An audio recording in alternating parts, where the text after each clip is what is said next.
Hello and welcome to the Literary Review Corner. This week I will be reviewing an anthology called The Bible. Now, a lot of you out there have been pestering me to cover this one because it apparently has a hardcore fan base or something like that. But the book has enough problems on its own that I won't need to go into that during this review. Let's start with the cover. There's what to me at least appears to be an overpass on a highway interchange, but upon further inspection, I think it is supposed to be some sort of Roman column. This cover is visually messy and uninteresting. The overabundance of negative space is confusing, and the focal point is seemingly random and devoid of meaning.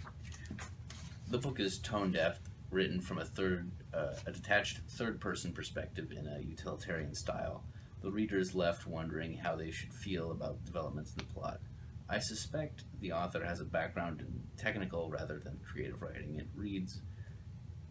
It reads more like my Google Terms of Service rather than a story with narrative flow that is trying to communicate something about a fundamental human truth about the human condition, as all good literature should strive to do. To illustrate my point, here is a quote from the text.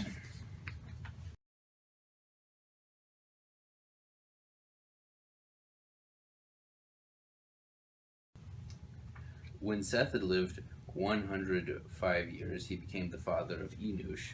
Seth lived after the birth of Enosh 807 years and had other sons and daughters. Thus all the days of Seth were 912 years, and he died.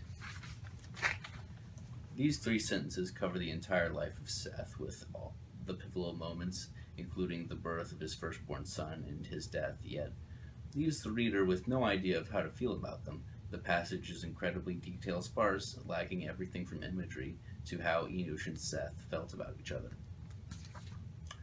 It reads like a primitive artificial intelligence is trying to learn how to write for humans. This book has a lot of unorganized background information. For example,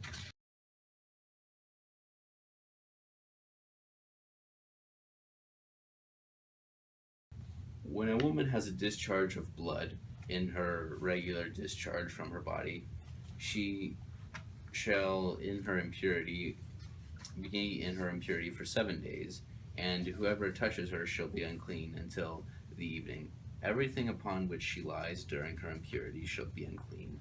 Everything upon which she sits shall be unclean. Whoever touches her bed shall wash his clothes and bathe in water and be unclean until the evening. Whoever touches anything upon which she sits and shall wash his clothes and bathe in water and be unclean until the evening. Whether it is the bed or anything upon which he sits, when he touches it, he shall be unclean until the evening. If any man lies with her, and her impurity falls on him, he shall be unclean 7 days, and every bed on which he lies shall be unclean.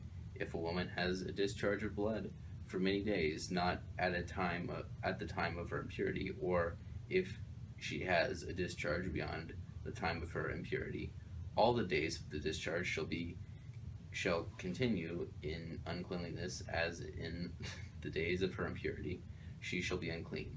Every bed on which she lies during all the days of her discharge shall be treated as the bed of her impurity. And everything on which she sits shall be unclean, as in the uncleanliness of her impurity. Whoever touches these things shall be unclean, and wash his clothes, and bathe in water, and be unclean until the evening. If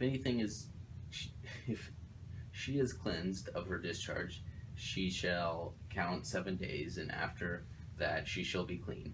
On the 8th day she shall take 2 turtle doves or 2 pigeons, and bring them to the priest at the entrance of the tent meeting.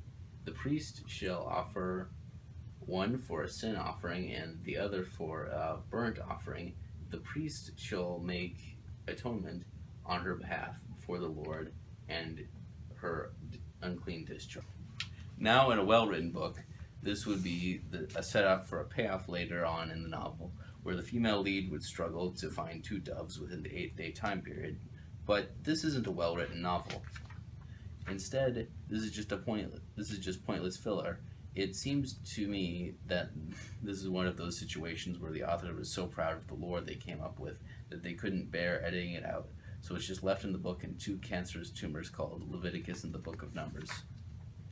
Goad, the author, seems to lack original ideas for characters and just steals them from Dante's Inferno.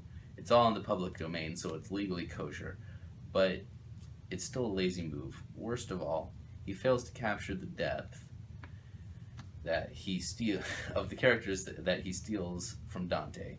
It just reads like a poorly written Dante's Inferno fanfiction. Then there is the other problem with the book. The main character, Jesus, is completely one-dimensional.